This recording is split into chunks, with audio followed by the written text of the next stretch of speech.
홍콩에 어떤 할아버지가 한 분 계셨다고 합니다.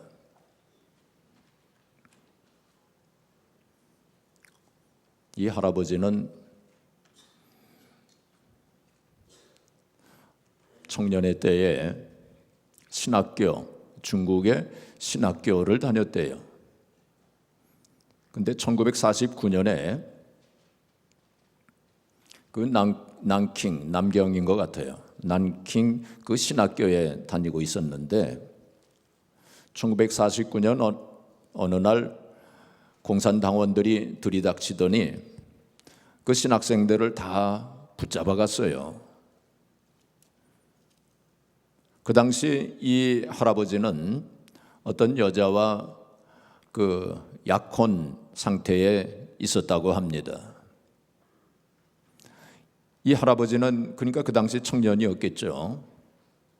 이 할아버지는 붙잡혀 가지고 무려 30년 이상을 감옥살이를 했답니다.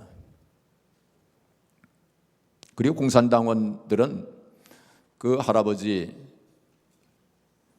그 약혼녀를 1년에 딱 한 번만, 그것도 몇 분간만 만나게 했다는 거예요.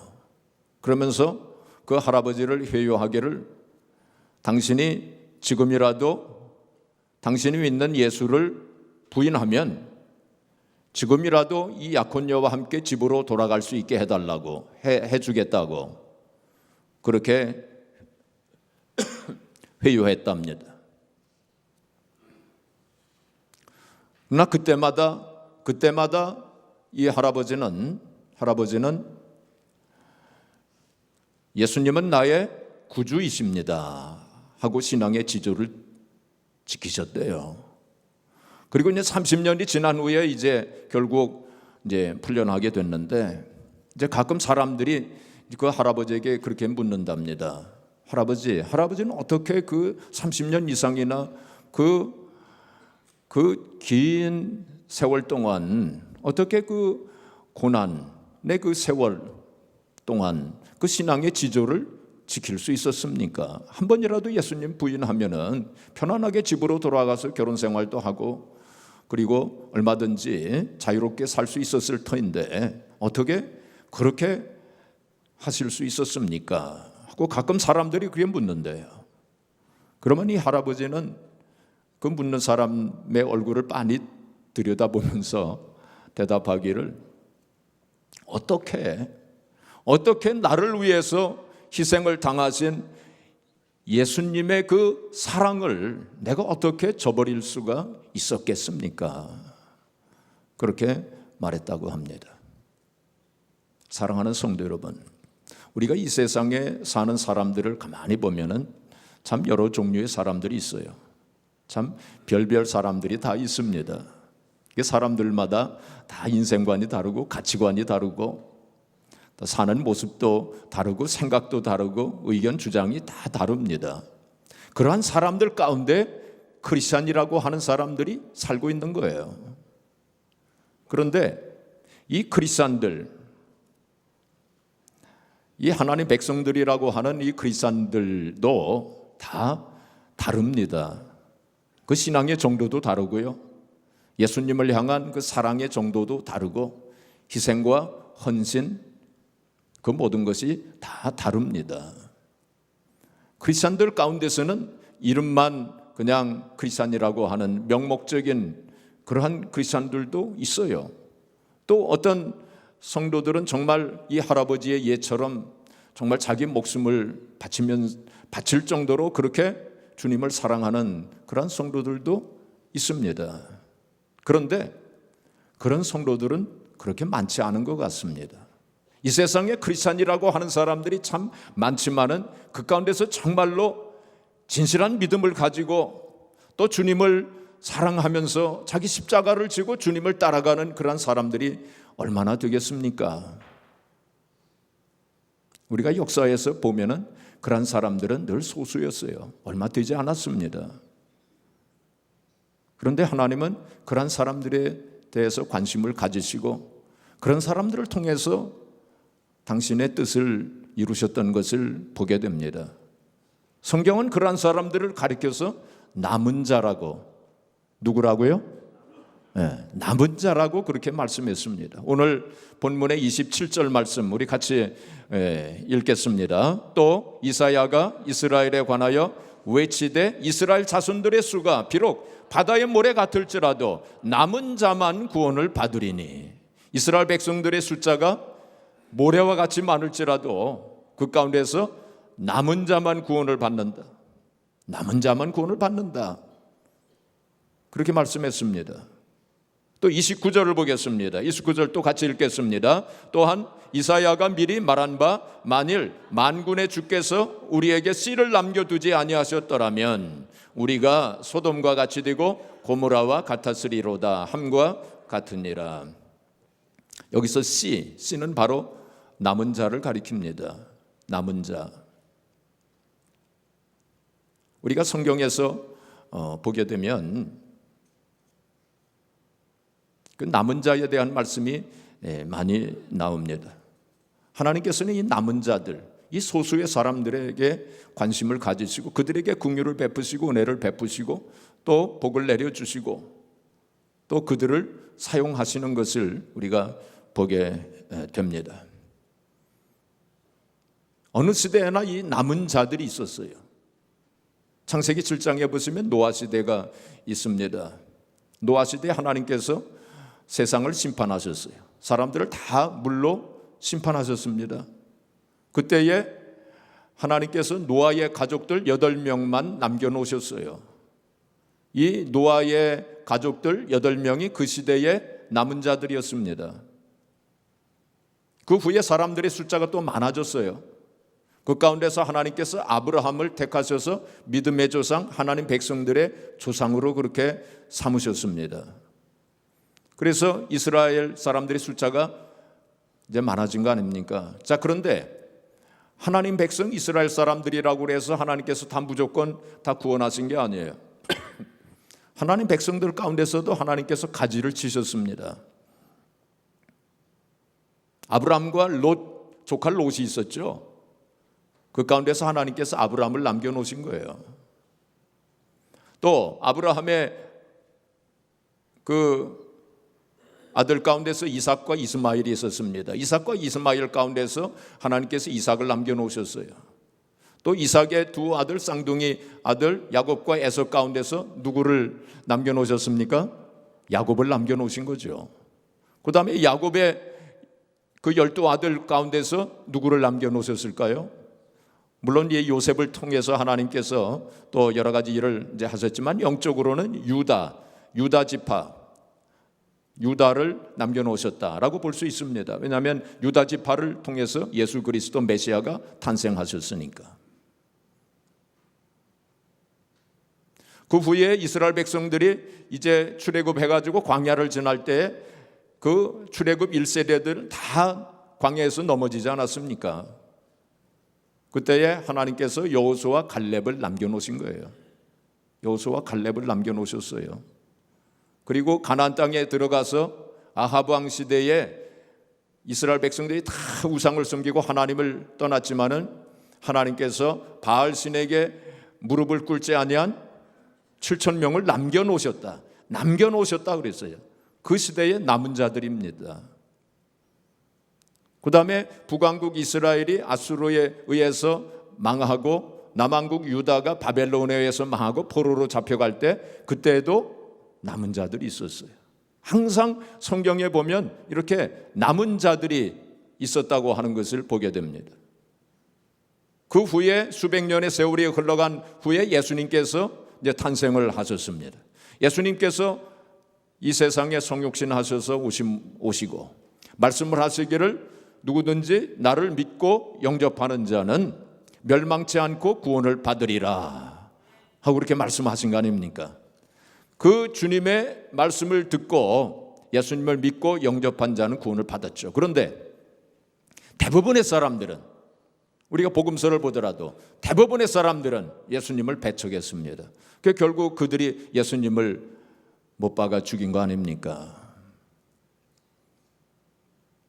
대부분 사람들은 그렇게 예수님을 믿고 영접하지 아니했어요. 그러나 그 당시도 소수의 사람들은 예수님을 믿고 영접했어요. 그 사람들이 그 시대의 남은 자들이었습니다. 지금도 마찬가지예요.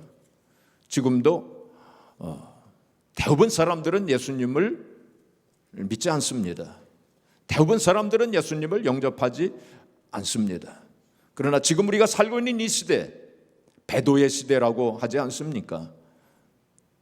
수많은 사람들이 교회를 떠나고 하나님 믿는 것을 떠나는 그러한 시대 속에서 살고 있지만은, 그러나 소수의 사람들이 있어요.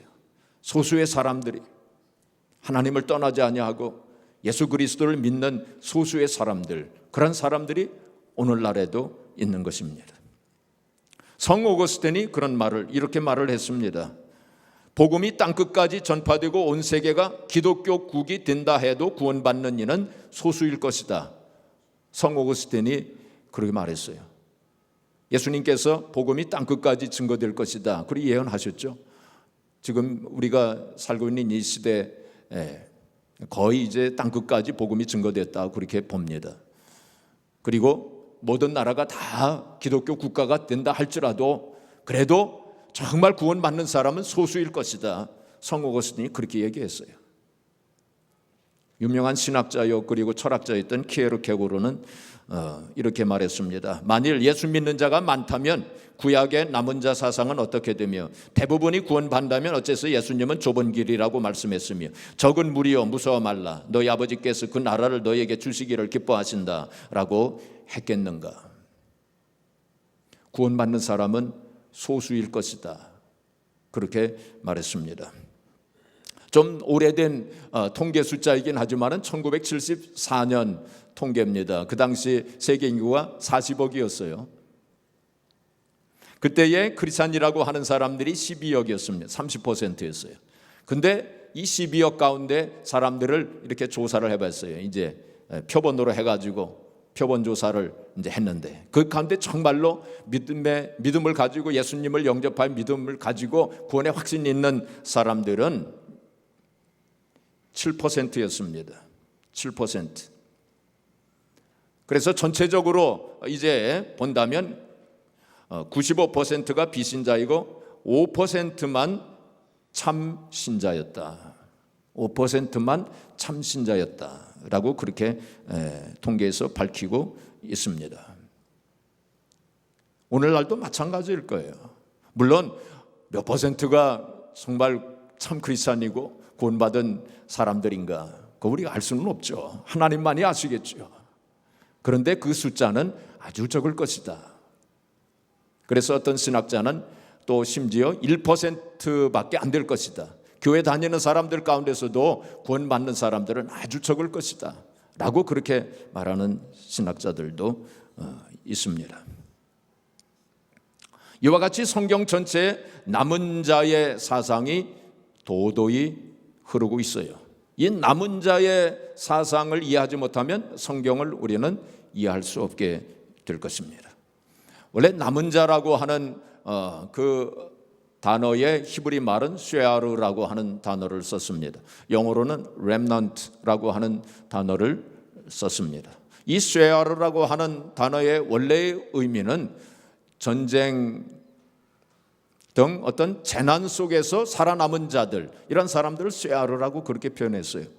그런데 영적으로는 어떤 의미를 가지냐면은 하나님에 의해서 택함을 받은, 하나님의 은혜로 택함을 받은 사람들, 이런 사람들을 쉐아르라고 그렇게 표현했습니다. 자, 우리 요즘에 새벽 기도 때 우리 이사야서를 제가 강해하고 있는데 그 이사야서는 특별히 이 남은 자의 사상이 아주 분명하게 나타나 있는 성경이 바로 이사야서입니다. 우리 이사야서 1장 2절 4절 우리 보겠습니다. 1장 2절 4절 이 말씀은 제가 한 2, 3주 전에 그 사순절과 소라고 하는 제목으로 말씀을 전한 적이 있었죠. 그때의 택한 본문이었습니다. 자, 우리 같이 읽어보겠습니다. 하늘이여 들으라, 땅이여 귀를 기울이라. 여호와께서 말씀하시기를 내가 자식을 양육하였거늘 그들이 나를 거역하였도다. 소는 그 임자를 알고 나귀는 그 주인의 구유를 알건만은 이스라엘은 알지 못하고 나의 백성은 깨닫지 못하는도다 하셨도다. 자, 4절. 슬프다 범죄한 나라여, 허물진 백성이여, 행악의 종자여, 행위가 부패한 자식이로다. 그들이 여호와를 버리며 이스라엘의 거룩하신 일을 만울히 여겨 멀리하고 물러갔도다. 소는 임자를 안다고 그랬어요. 그렇죠? 소는 그 임자를 아는데 이스라엘 백성들, 하나님 백성들은 하나님을 알지 못하고 하나님을 떠났도다. 이게 슬프도다. 이게 하나님께서 탄식하시는 말씀이라고 그때 말씀을 드렸습니다. 그래서 이스라엘 백성들이 다 하나님을 떠났다고 그랬어요. 자, 그런데 9절에 보시면 9절 또 읽겠습니다. 만군의 여호와께서 우리를 위하여 생존자를 조금 남겨두지 아니하셨다면 우리가 소돔 같고 고모라 같았으리로다. 이게 하나님께서 남겨놓으셨다는 거예요. 하나님께서 소돔과 고모라 같이 다 심판 하셔야 되는 건데, 그런데 하나님의 은혜로 남겨놓으셨다는 거예요. 그래서 이 남은 자의 사상에는 두 가지 요소가 있습니다.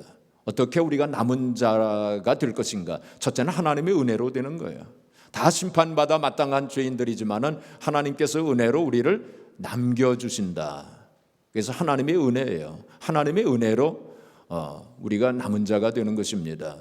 그 다음에 두 번째는 뭐냐면은 이 시대 속에서 모두 다 하나님을 떠났지만 그래도 그 가운데서 신앙의 지조를 지키고 우상을 섬기지 아니하고 하나님 떠나지 아니하고 거룩함을 지킨 성도들이 있었다는 것입니다. 그러한 성도들, 그 남은 자들이 있었다는 거예요. 소수이긴 했지만은 남은 자들이 이 당시에도 있었다는 것입니다. 그래서 이사야서 6장 14절에 보시면은 이런 말씀이 있습니다. 자, 이사야서 6장 14절. 자, 또 같이 13절 같이 읽겠습니다. 그 중에 10분의 1이 아직 남아 있을지라도 이것도 황폐하게 될 것이나 밤나무와 상수리 나무가 배임을 당하여도 그 그루터기는 남아 있는 것 같이 거룩한 씨가 이 땅에 그루터기니라 하시더라. 이스라엘 백성들 가운데서 모두 다 범죄하고 하나님을 떠나 타락한 가운데 하나님께서 10분의 1을 남겨 주셨다 그랬어요. 근데 그 10분의 1도 타락했다는 거예요. 10분의 1도 타락해가지고 결국 하나님의 심판을 받게 되는데, 그런데 그 가운데서 10분의 1 가운데 조금 남겨놓으셨다는 거예요. 그러니까 퍼센테이지로 보면 10%도 안 된다는 거예요. 퍼센테이지는 그 남겨놓으셨는데 그 남겨놓으신 그 그루터기, 그러니까 여기 특별히 밤나무와 상수리 나무가 여기 나오죠. 나무들 가운데서 이렇게 베면은 싹이 나오지 않습니까? 그런데 밤나무와 상수리 나무가 특별히 그 싹이 잘 나온대요. 그래서 밤나무와 상수리 나무가 여기 나온 것 같습니다. 그래서 그 싹이 나오는데 그게 그루터기, 바로 그것을 가리켜서 거룩한 씨라고 표현했어요. 거룩한 씨.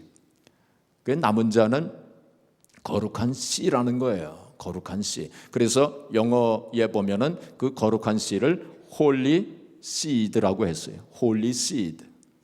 홀리 seed. 그러니까 어떤 시대에든지 홀리 seed와 같은 성도들이 있다는 거예요. 바로 이 홀리 seed와 같은 남은 자들이 교회를 지키고, 또 우리가 기독교 역사에서 보면은 이 신앙을 지킨 사람들이 바로 홀리 seed와 같은 소수의 그룹들이 교회를 지키고 신앙을 지키고 지금까지 면면이 내려오게 된 것은 바로 이 홀리 seed와 같은 하나님의 그 남은 자들이 있었기 때문에 가능했다 하는 것입니다. 바로 우리 교회도 마찬가지로 지금 42년이 지났는데 그동안 여러 가지 어려움도 있었고 또 풍파도 있었습니다. 그런데 우리 교회 성도들 가운데 홀리 시드와 같은 그러한 거룩한 씨와 같은 성도들이 있었어요. 그래가지고 교회를 지킨 것이라고 저는 생각을 합니다. 그래서 우리가 이 시대를 살아가면서 과연 내가 정말 홀리 시드와 같은 사람인가, 남은 자에 속한 그러한 성도인가 하는 것을 우리가 생각해 봐야 될 것입니다. 우리는 늘 많은 사람들이 가는 곳으로 대부분 사람들은 많은 사람들이 가는 곳으로 그렇게 가는 경향이 있어요. 그렇죠? 많은 사람들이 가는 곳으로 몰려갑니다, 사람들이. 그런데 때때로 진리는 소수의 편에 있다고 하는 것을 알아야 돼요. 물론 진리가 항상 소수의 편에 있는 것은 아닙니다. 진리가 다수의 편에 있을 수도 있어요. 그런데 중요한 것은 진리가 소수의 편에 있을 때 많은 사람들은 그 진리를 알아보지 못합니다. 그게 문제예요. 예수님께서 이 세상에 계실 때에 수많은 사람들이 예수님의 기적을 보고 오병이어의 기적을 보고 혹은 예수님께서 병 고치시는 그 기적을 보고 예수님 뒤를 많은 사람들이 따라다녔습니다. 그러나 예수님께서 그들에게로 가시지 아니하시고 예수님께서는 소수의 제자들과 함께 하시고 그들에게 진리를 가르치시고 그리고 그들에게 당신 자신을 나타내셨습니다. 사람들이 말이죠, 예수님 믿으면 구원받고 병 고침받고 물질적으로 풍요하고 또 모든 일이 다 잘되고 한다고 하면 사람들이 다 좋다고 하면서 많이 몰려듭니다. 그런데 말이죠, 물론 하나님께서 그런 은혜와 축복도 주십니다. 그런데 더 중요한 것이 있어요. 그건 뭐냐면 예수님께서 제자들에게 뭐라고 말씀하셨냐면 나를 따라오려거든, 누구든지 나를 따라오려거든 자기를 부인하고 자기 십자가를 날마다 지면서 나를 따를 것이니라. 제자들에게 그렇게 말씀을 하셨어요. 우리가 깊이 생각해야 됩니다. 우리가 예수님 뒤를 따라가는 사람들, 정말 남은 자의 삶을 살아가는 사람들은 어떤 사람들이냐? 자기를 부인하는 사람들이에요. 그리고 희생하고 헌신하면서 자기 십자가를 지고 주님의 뒤를 따라가는 사람들, 이러한 사람들이 바로 남은 자의 사람들이고, 그런 사람들이 어떤 시대에나 소수의 그룹, 그런 사람들이 있었다고 하는 것입니다. 우리가 교회에서 어떤 직분을 받는다고 하는 것은 세상적인 어떤 명예나 감투가 아니죠. 그거 우리가 모두가 다 잘 알고 있지 않습니까? 우리가 교회에서 어떤 직분과 직책을 받는다고 하는 것은 세상적인 명예나 감투를 받는 것이 아니라 하나님 앞에 희생하고 헌신하고 충성하고 그리고 십자가를 지고 사명을 위해서 십자가를 지고 다른 사람들이 발을 씻겨주면서 다른 사람들을 섬기라고 멍에를 지우는 것 아닙니까? 그렇죠? 멍에를 지는 거라고요. 그것이 바로 교회의 직분입니다. 우리가 사순절을 보내면서 지금 본회퍼 목사님의 그 묵상집을 가지고 묵상하지 않습니까?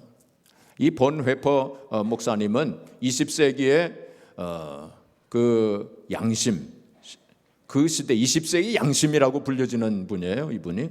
그리고 행동하는 신앙이라고 하는 신앙인이라고 하는 별명을 가진 그런 분입니다. 이분이 이런 말을 했어요. 그분이 유명한 말을 했죠. cheap grace, 값싼 은혜라고 하는 말을 했습니다. 값싼 은혜. 이분이 이렇게 얘기했습니다. 값싼 은혜는 우리 교회의 최대의 적이다. 값싼 은혜는 우리 교회의 철천지 원수다 그랬어요. 값싼 은혜는 우리 교회의 철천지 원수다. 이렇게 아주 강하게 그렇게 표현을 했습니다. 철천지 원수다. 오늘날 기독교계에 가장 오해받고 있는 신학이 있는데 그것은 다름이 아니라 은혜이다. 은혜라는 말을 우리가 얼마나 많이 합니까? 근데 이것이 오해받고 있는 용어다. 그렇게 말했습니다. 소위 값싼 은혜라고 불려지는 가르침이 거의 모든 그리스도인들에게 무방비 상태로 받아들여지고 있다. 이분은 그래서 값싼 은혜가 아니고 값비싼 은혜다. 그렇게 말했습니다. 값비싼 은혜예요. 얼마나 참 주님께서 우리에게 은혜를 주시기 위해서 얼마나 값비싼 대가를 치르셨습니까? 그래서 사실은 값비싼 은혜라는 거예요. 우리가 은혜를 하나님으로부터 주님으로부터 받는데 그것이 그냥 쉽게 얻어지는 은혜가 아니라는 거예요. 정말 주님께서 얼마나 값비싼 대가를 치르셨습니까? 그것을 우리가 생각하면 우리가 은혜 받는다고 하는 거 그냥 쉽게 생각해서 은혜 받으면 다 된다, 뭐 쉽게 은혜 받는 줄로 우리가 생각을 하지만 우리가 그 은혜를 주시기 위해서 주님께서 치르신 값비싼 대가를 늘 우리가 생각하면서 살아야 한다. 그것을 강조하고 있는 분이에요. 그래서 이 값싼 은혜를 구체적으로는 이분은 뭐라고 얘기를 했냐면은 회개가 없는 용서라고 했습니다. 회개가 없는 용서. 삶을 바꾸지 않고 용서만 가르치는 거.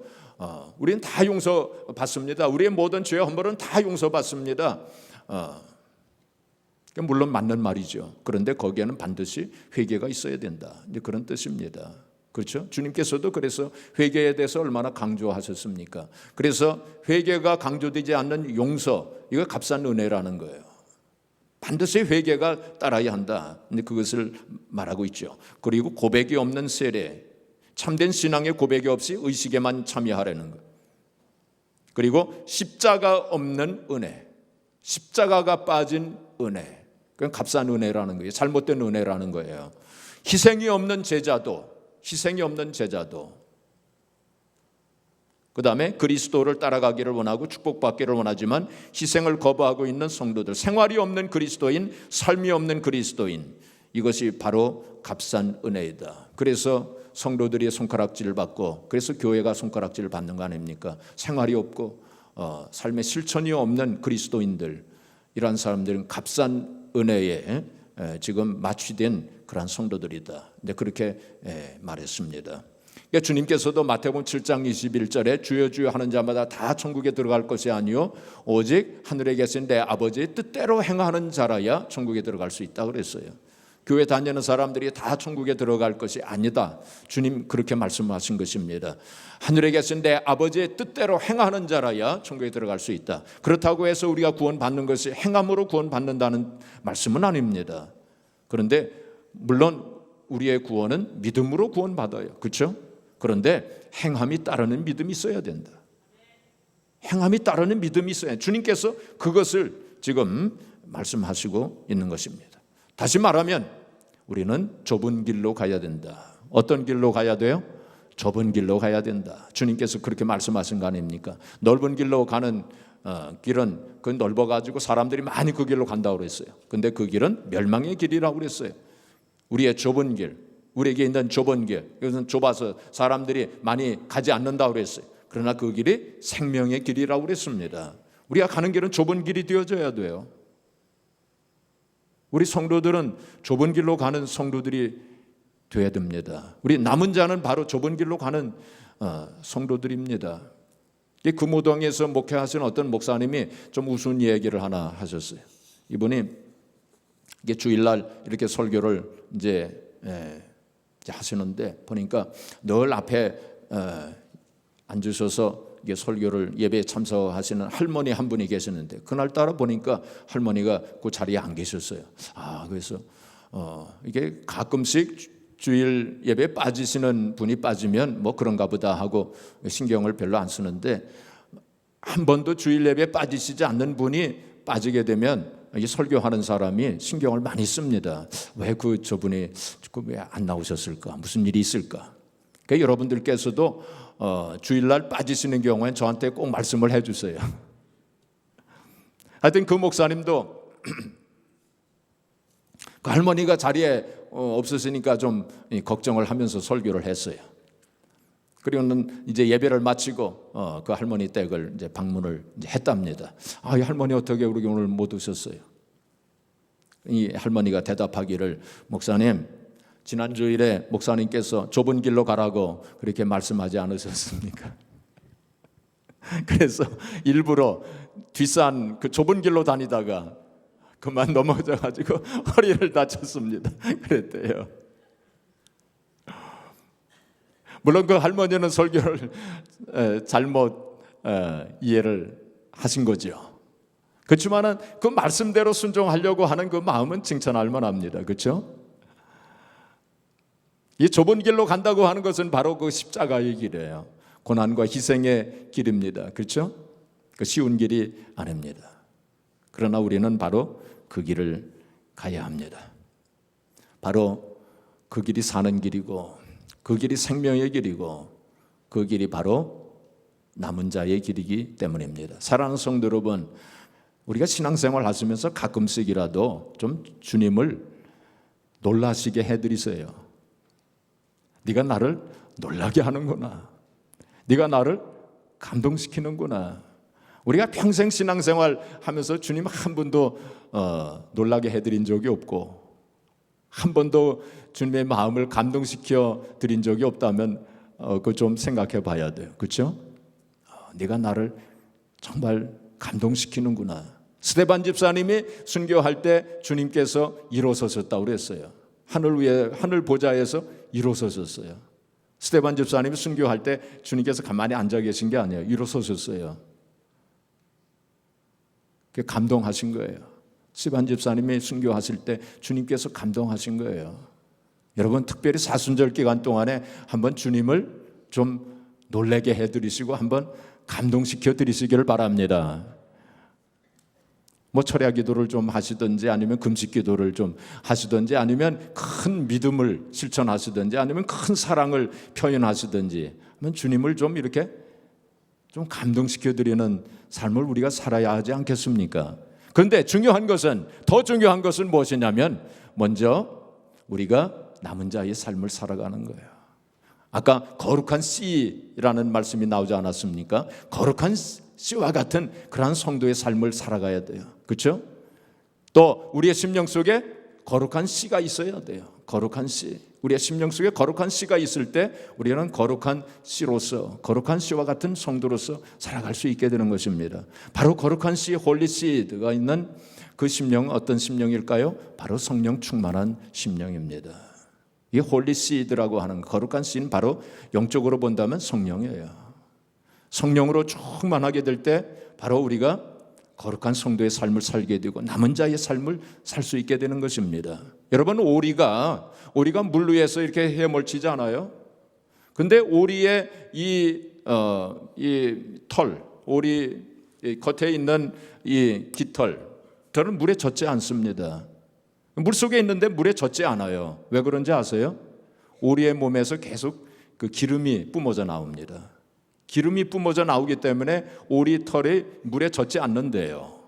마찬가지로 우리가 이 세상을 살아가는 동안에 성령의 기름이 계속 우리의 심령 속에 있을 때 우리는 이 세 속에 물들지 않는 거룩한 성도의 삶을 살 수 있게 되는 것입니다. 그게 중요한 거예요. 그래서 성령으로 충만하게 되어져야 돼요. 성령으로 충만하지 못하면 우리가 남은 자의 삶을 절대로 살아갈 수가 없어요. 제가 늘 말씀을 드리지만 성령 충만하기 위해서는 순간순간 우리가 하나님 앞에 회개해야 돼요. 철저하게 회개하고 또 회개하고 회개해야 돼요. 성령님은 거룩한 영이시기 때문에 죄와 함께 하실 수가 없어요. 그래서 회개하고 그 다음에 간구해야 돼요. 성령 충만함을 간구해 늘 순간순간 간구해야 돼요. 그리고 성령의 음성에 순종해야 돼요. 이 세 가지입니다. 늘 회개하고 그리고 간구하고 그리고 순종해야 돼요. 그래서 늘 성령 충만해야 돼요. 스가랴서 4장 6절에 보시면 이는 힘으로 되지 아니하며 능으로 되지 아니하고 오직 뭐로 되느니라? 옛날 성경에는 신으로 되느니라. 지금 성경은 영으로 되느니라. 그렇게 되어 있어요. 우리의 힘과 능력으로 할 수가 없다는 거예요. 남은 자의 삶을 우리가 어떻게 살 수 있느냐? 우리의 힘과 능력, 우리의 지혜로는 살 수 없다는 거예요. 우리의 결심 가지고도 안 된다는 거예요. 오늘 설교도 오늘 목사님 말씀대로 오늘부터 남은 자의 삶을 살아야 되겠다. 이 결심해도 안 돼요. 성령의 역사를 통하지 아니하고서는 안 됩니다. 더 중요한 것은 바로 성령 충만이에요. 성령 충만한 삶을 살지 아니하면 우리가 절대로 이러한 삶을 살아갈 수가 없기 때문입니다. 그래서 우리가 늘 성령 충만을 해야 돼요. 이제 말씀을 정리하겠습니다. 우리 사순절을 보내면서 나는 과연 남은 자에게 속해 있는가? 남은 자에게 속해 있는가? 우리가 21세기 초반을 살아가고 있는데 지금 수많은 크리스찬이 있다고 하지만은 그 가운데서 정말 남은 자의 삶을 살아가는 사람들은 소수일 겁니다.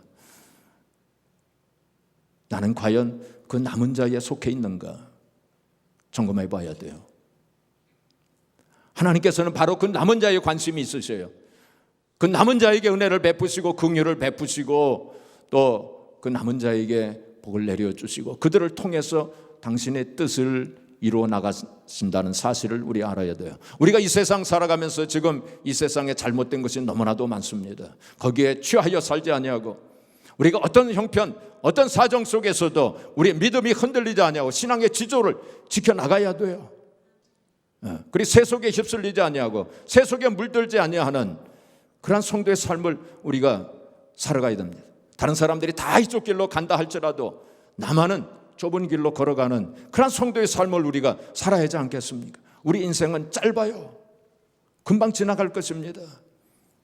금방 주님 앞에 서는 날이 오게 될 거예요.